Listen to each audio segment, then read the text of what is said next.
Welcome to Proper Wealth with me, Paul Mahoney, the show we cover all things wealth creation with a focus on property.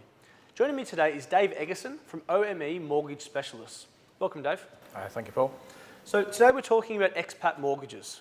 Perhaps we can start with just a general overview of what they are, what they're used for, and who they relate to. Okay, sure. So generally, expats will fall into two categories. You're going to have the residential client who either has a property in the UK that they want to remortgage, or they're looking at buying a property in the UK. And then you have the investor client who is looking to buy a property to rent out, or even they've already got existing properties and they want to remortgage. Quite often there's a myth going around that once you live outside the UK, it's near on impossible or very difficult to get a mortgage. That situation has changed drastically. I would say certainly over the last 2 or 3 years, there's an awful lot of new lenders coming into the market, and there's some lenders who have amended and changed their criteria to make it realistically easier for guys who live overseas to get a mortgage. And typically, you will have clients who are first-time buyers and first-time landlords. So they may be working overseas, they've got some spare cash, they want to look at some sort of alternative investment. So they will look at buying their first property, which would be a rental property. Now in the UK, that can sometimes be harder to get if you don't own any property, but as an expat, that is an easier job. It's quite common for you not to own a residential property in the UK, but want to buy property as a buy-to-let. So expat lenders, if I'm right in understanding you there, are more flexible on first-time buyers as opposed to your traditional buy-to-let lender. Yeah, there are still some lenders who won't talk to a first-time buyer. If you're in the let, they want to see experience of the mortgage market. That is a concern to some lenders. They need to see that, do you understand the UK mortgage market? You might own 10 or 15 properties in another country, in Africa or China or somewhere else, but if you don't own anything in the UK, there are some lenders that won't talk to you. Alternatively, though, there are some lenders that will talk to you. Okay. And the definition of expat being somebody who's from the UK or from the country of origin and has moved overseas, do expat mortgages also apply to people who are just simply from overseas? Yeah, you have, again, you will find that you'll broadly fall into one of three categories. You'll be a UK passport holder and have moved over to another country for a short period of time or even a long period of time. You could have moved permanently overseas. You may be a spouse of a UK passport holder, so quite often you'll have an expat who is a UK national himself, and then he's married to a local national, so a South African or a Thai national or a Chinese or an Australian. So there are lenders that will cater for what we'd class as foreign nationals, as long as they are connected to a UK passport or resident. And then you have the pure foreign national. So someone who has never necessarily been to the UK or had any financial ties to the UK. There are less lenders that will lend to those clients, but there still are lenders. And sometimes what you can do is the first port of call that you can get for a lender for a foreign national, they may not be as attractive as what I would class as a standard expat. The interest rates they may get may be slightly higher. The terms that they can get could be more expensive, but that's typically because they don't have any footprints in the UK. Okay. Once they've bought one property and they've had that property for 6 to 12 months, then they're starting to create a credit footprint. They also have a reason to invest further into the UK, so other lenders will then start looking at them, so their rates can get better. And I assume it would differ depending on where that person is from. To a degree, yeah. There are some countries where no matter how much money you've got, where you come from, there are lenders that will not tend to talk to you. And then it really just depends sometimes on the lender's appetite. There are a vast amount of countries now that you can be in, that you can get a mortgage from, but it won't necessarily be with the same lender. So if you're in China, there will be a selection of so many lenders that you can talk to. If you're in Australia, there'll be different types of lenders that you can talk to. If you're in mainland Europe, again, another source of lenders, etc. And then if you're in the Far East, depending on where you are in the Far East, etc., and the Middle East, there's a whole variety of lenders. But it can be that you are with lender A because you're in Dubai at the moment. 3 years later, you move to China, and when you come to remortgage, lender A doesn't deal with people who are in China, so you then go to lender B. But the terms can be just as good, if not better. Okay. And how would somebody find that out? That's the challenge. You can go mainstream. You can Google, and if you Google, you'll come up with a plethora of companies that will do expat mortgages. There's some of the high street banks that will be there. The difficulty that you have is when you get down to the nitty-gritty and you get behind the scenes, it's not very easy to get a mortgage as an individual. You're always better to use a professional services of a broker or an introducer because they work every day with clients all over the world. They're used to dealing with the unique situations, and they'll also be able to find lenders that are not necessarily available to the general public. There are lenders in the expat market that will only deal through brokers. Yeah. They want to make sure that they're getting a certain type of client. And that seems to be a recurring theme in this show is the value of advice. You know, dealing with somebody who has an understanding of the market and can help guide you toward what might be suitable for you rather than, you know, going from lender to lender, for example, and getting knocked back or not getting great terms or whatever it might be. And that is the main thing. If you go to a specialist or an expert, they will have the contacts initially anyway, but they'll also know what the lending criteria is of that particular lender, so they'll know whether your criteria meets that lender, and they can also be able to advise on the certain type of documentation and paperwork and guide you through the process. It can be a very complicated process. If you try it yourself, there are lenders that you can go to, and you will get a mortgage, an expat mortgage straight away, but it's not necessarily going to be the best deal for you. And the only way you're going to find that out basically is to speak to a specialist who knows the market. I suppose otherwise you kind of leave it up to luck a little bit, don't you? Yeah, to a certain degree. And then what happens is it's like anything. You then find out the next time around when you talk to your friend and you say, I just bought myself a property in the UK and I've got expat mortgage this. And he says, well, didn't you look at this one? And then you suddenly find out, oh, okay, I'm paying 1% higher or I've paid £1,000 more in fees, etc. So it's always best to talk to someone who knows what they're doing. Yeah, okay, that makes sense. So we spoke there very briefly about the different types of expat mortgages, and I think you mentioned there the difference that there's obviously residential and buy-to-let. Can we just touch on that in a bit more detail, the difference between the two and who would use it? Yeah, so typically your residential mortgage is not as popular for an expat as a buy-to-let. I'll come back to the buy-to-let in a sec, but the typical person who would have a residential mortgage would be an expat who has their home already. They're in the UK now, they've got a house where their family are living in, and then they're going to move abroad because of their employer or because of choice, and they're still going to keep their home. Yeah. Now, they may want to keep that as a property to come back to, in which case they'll then look at remortgaging that property, so that would be classed as a residential. They might not be renting it out. It could be that the spouse or the children are staying in the property. So you have the clients who have an existing residential property, and then you have the clients who are overseas and they want to buy a holiday home. They're coming back to the UK on a regular basis to visit family and friends, so they want to have a base rather than having to stop in hotels. So you'll buy a residential property on that side. And then you also have the clients that have family that are going to come back. So it could be that they've got 18-year-old, 20-year-old children coming back to study, so they want to buy a property for them to use as a base. Not everyone is fortunate to be able to do that, but that's quite a recurring thing nowadays. Yeah. And then you also have the clients who are planning to move back to the UK maybe in a year, 2 years, 3 years' time, so they want to look at buying a residential property. Okay. That in itself, buying a property when you move back to the UK is quite an important thing because there are, curiously enough, there is residency rules with some lenders that when you're in the UK, you've got to be living in the UK for a minimum period of time. So some lenders, it's from the minute you land in the UK. Other lenders, it's as long as 3 years. Yeah. And there are some expat lenders that will talk to you today if you're in China or if you're in Dubai or if you're in Switzerland or Australia, and they'll look at lending you, providing you meet criteria on a residential property. Yeah. But if you move back to the UK tomorrow, they won't talk to you for 2 years. Right. So sometimes it's quite beneficial for the expat to buy the residential property before they come back. Okay. Than it is when they come back. Yeah. I suppose another reason for advice, some guidance. It is, yeah, because you can trip on simple things like that. And then obviously the buy-to-let mortgage is really twofold. You've got clients who want to buy a property, investment properties which they're going to rent out, so they may have existing property or they're buying further property. Or it could be that residential property that they once owned, they now no longer want to keep it as a residence, so they want to rent it out. So they would remortgage that into a buy-to-let. Okay.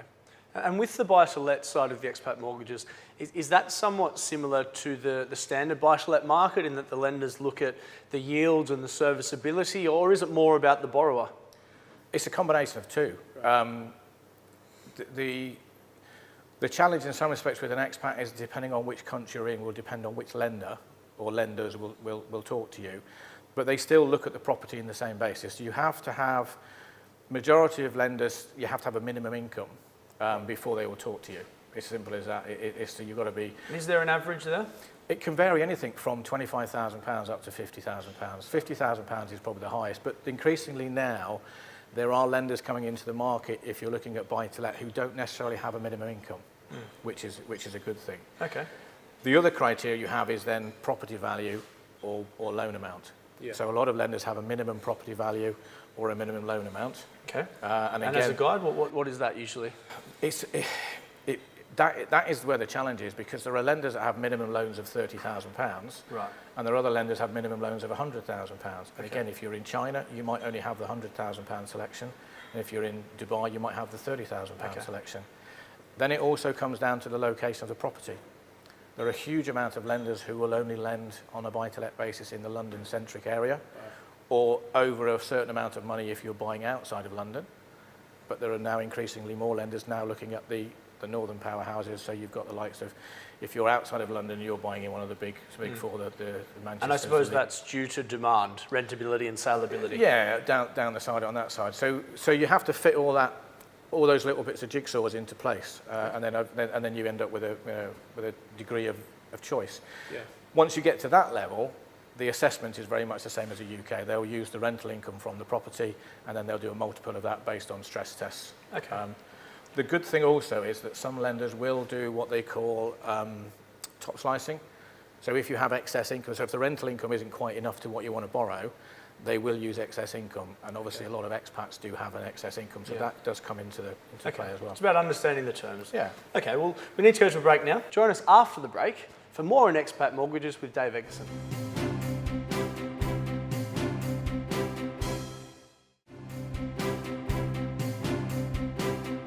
Welcome back to Proper Wealth with me, Paul Mahoney. Joining me today is Dave Eggison, and we're talking about expat mortgages. So before the break there, we covered expat mortgages, how they're used, the different types, and I suppose who they relate to. Perhaps if we can get into some of the nitty-gritty now, around how the market's changing, and then maybe some of the terms and things that people can expect. So what has been happening in the expat market lately? Okay, so if you go back probably 2 to 3 years ago, there was a limited range of lenders on the market, and the rates tended to be probably around about 2% higher than what you would get in the UK. It was and then the charges were typically 0.5%, £5 to £1,000 more for a straightforward mortgage. Right. In the last 2 or 3 years, that's changed as more lenders have come into the market, and as lenders have realised that there is quite a large market of people who want to buy property, then they've opened up and they've relaxed some of the rules. So the interest rates have become nearer to the UK, if you're a UK resident. They're still slightly higher. The charging structure has reduced in some cases, so it's become nearer, but obviously you do pay a little bit more as an expat because it's a more complicated process. But there's a much wider choice now. So before you would go to a lender and they would have an expat product, and that could be a tracker mortgage, it could be a discounted mortgage, or it could be a fixed rate mortgage. Yeah. There are now lenders who have more and more choice of products. They don't always have the same scope, but it's quite often if you want a fixed rate mortgage, then there will probably be a lender that will give you a fixed rate mortgage. If you wanted a discount mortgage or a tracker mortgage, there's lenders that will do that. Okay. So that scope's more. And then you have really probably 3 types of lenders. You've got what I would class as a mainstream lender. Their rates tend to be 1 to 1.5% higher than the standard base lending you get in the UK. Okay. Then you have a specialist lender where you don't quite fit the norm, but you are still a good lending prospect. So their rates will be a little bit higher. So you might be looking at, say, 5 or 6% at the moment. Obviously, those rates will change.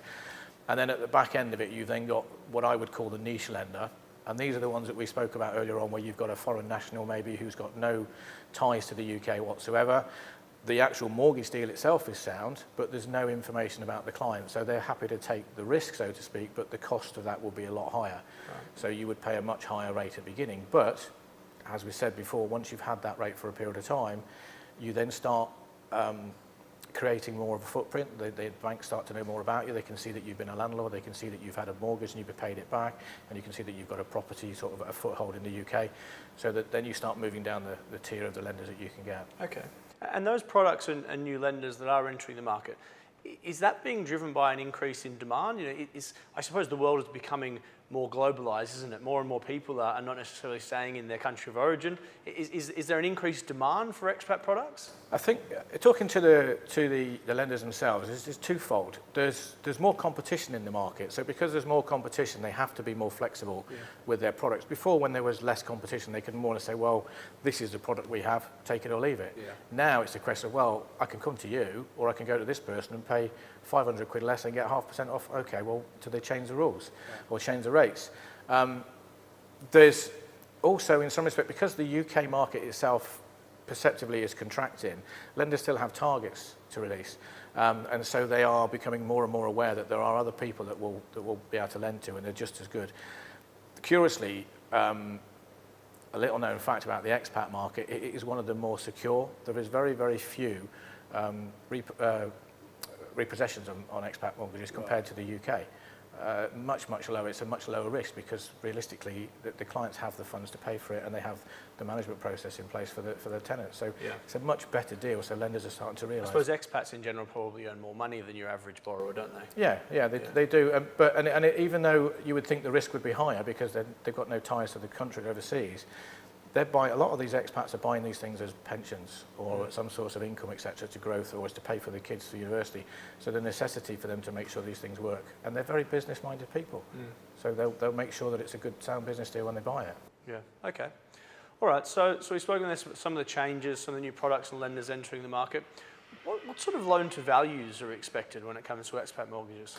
So typically, if you're looking at a buy-to-let property, the most common level is 60 to 65%, and that's you can get those rates all day long from nearly all lenders. There are more and more lenders now going up to potentially 75% on a buy-to-let if you're in the right area, the right property.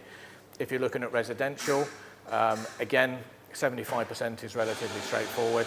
And in some situations, you can get as high as 80%. Again, if you're in the right area. Do the rates rise as the loan to value rises, or? They're not quite the same as they are in the UK. They don't have the same structure. What you'll tend to find is normally there are some lenders that will have 60% below and then above 75, 60 to 75. But most lenders have one or two rates, and that's about it. So there's not that much more. Okay. They still have the 5-year rate. If you go for a 5-year rate, then you can get a better loan to value. Okay, that's interesting. And with regards to expats that are overseas and are self-employed, is that a slightly different process, or the product's different? The products aren't different. The products, what you find for an expat, regardless of your status, the products are the same, realistically. But the self-employed is an interesting situation because the biggest difficulty that lenders have is proof of income. And obviously, if you're self-employed, what they class as self-employed, it tends to be a business owner. And so what they'll want to see is they'll want to see accounts. Now, 2 or 3 years ago, there were very, very few lenders that would lend to a self-employed person because they just couldn't be, realistically, they couldn't be bothered to go through all the process of trying to verify the income. So they would have restrictions in the fact that, yes, we'll take you on board, but your accounts must be done by some of the big 4 accountancy firms. Right. Those rules still apply to some lenders. They've spread the market a little bit more, so there's more accountancy that they'll look at it. Yeah. But there are more lenders now that will look at self-employed. And the self-employed as an expat tends to be a 20% plus shareholder in a company. Okay. It tends to be the owner of a manufacturing business rather than, to coin a phrase in the UK, the self-employed window cleaner in the UK. So, yeah, I suppose that's probably a common misconception, isn't it? Yeah. Some people that are employed by their own company probably don't view themselves self-employed, but in the eyes of a lender they would be. And that's the frustration, because you can have guys who are manufacturing business and they might be turning over tens of millions of pounds of dollars a year, but they're still classed as self-employed for the lender. If they've got 500 employees. Exactly, yeah, and it's frustrating. So that comes back to the reason why it's always beneficial to speak to a broker, because they'll know who the lenders are, who you can talk to, how you can interpret the accounts, etc. Okay, so it's mainly the criteria that shifts a little bit when you're a self-employed person. Yeah, just it's the proof around the income. But having said that, an employed person can have the same challenges, because a lot of expats work for employers that don't provide pay slips. Right. So typically in the UK, you go to prove your income, and the lender will want to see at least 1 month or 3 months pay slips. Now, not all expats can get pay slips. So the criteria and the documentation that an expat would need to have for a mortgage is different and a little bit more intense. Typically, they would need between 3 and 6 months bank statements to show their income and outgoings. They would need pay slips if they're issued. Majority, if not all lenders, will go for an employer's letter, and a lot of lenders will actually contact the employer. So they'll need an HR email, they'll contact the employer just to make sure that the contract is valid and so on. They'll do their due diligence that way. One of the biggest challenges is proof of address. Proof of ID is not a problem because you can get it certified through a notary and you can get that either the original documentation sent through or a scanned copy. Proof of address can be a challenge because if you are working for an employee in the Middle East, a lot of the addresses over there, they use PO boxes. Lenders don't like PO boxes. You may also be working for an employee where they actually provide the accommodation for you, so you don't have any bills or utilities in your name. Again, if you talk to a specialist and you talk to the lender, they'll know how to get around that, what documentation that you can use to prove your address in that basis. Right. So lenders must be somewhat accustomed to that if it's relatively common. Oh yeah. I mean, quite often you will have an employer's letter which will confirm, because if I'm an employer and I'm employing someone and they're living and I'm providing the accommodation for them, it's very easy for me to provide as an employer a letter to confirm that Joe Bloggs works for me, he earns this much money and he lives in this apartment which I provide for. And then as long as that employer is a large multinational company, the lenders will obviously contact them direct through the HR to verify that. They do their own due diligence. What we'll do is make sure you can get the right amount of documentation to them. Okay. So it sounds, again, a reason for advice and guidance there is to make sure that you are providing everything that's required and therefore giving the lender what they need to give you a positive outcome. Yeah, and that's a very good point, because quite often the expat situation can sometimes dictate which is the most suitable lender for them. There might be two lenders that you can go to, but because one of them wants a pay slip and the expat doesn't have pay slips, then that's not really going to be an option. It's too complicated, so you can go to the other one. So knowing, some ways, guiding you around the relevant criteria of each lender and what documentation you need, and knowing that up front is so if you know that if you're going to be an expat, it will traditionally take a little bit longer than a standard mortgage, and you'll also need to get various forms of documentation. Most of these documents are easy to get, so bank statements you can get online nowadays, employer's letters not really a problem, proof of address, we can get that for a variety of different ways, etc., and then the usual. And I suppose it would be quite difficult as a borrower to know those different things, and especially the difference in the lenders and what the different lenders want. Yeah, and the lenders understand that. So there are some lenders that have a very fixed idea of what they need, and if you can't provide it, then that's it. Majority of lenders, though, the expats are becoming more flexible because they understand. The other thing you have is that a lot of these lenders now have a lot of expats on their books, so they know the journey that they have to go through to get to this. They know that if a client is in Thailand, this type of documentation is available. They know if someone's in Dubai or in Saudi, they know this type of document. This is a standard situation. Someone who's in Switzerland will be different to someone in Australia, so they'll have an idea.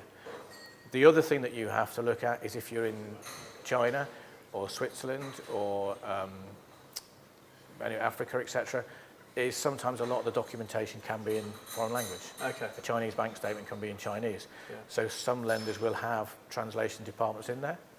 Other lenders will just say, yeah, that's fine, we can take that documentation because they can see the figures, etc. Other ones will ask for you to make sure it's translated. Okay. All right, well, look, all great points there, things for people to look out for and guidance on how to go about getting an expat mortgage and what they are. So thanks very much for joining us, Dave. That's all we've got time for now, but thanks for joining us on Proper Wealth with me, Paul Mahoney. Join us next time for more on wealth creation with a focus on property.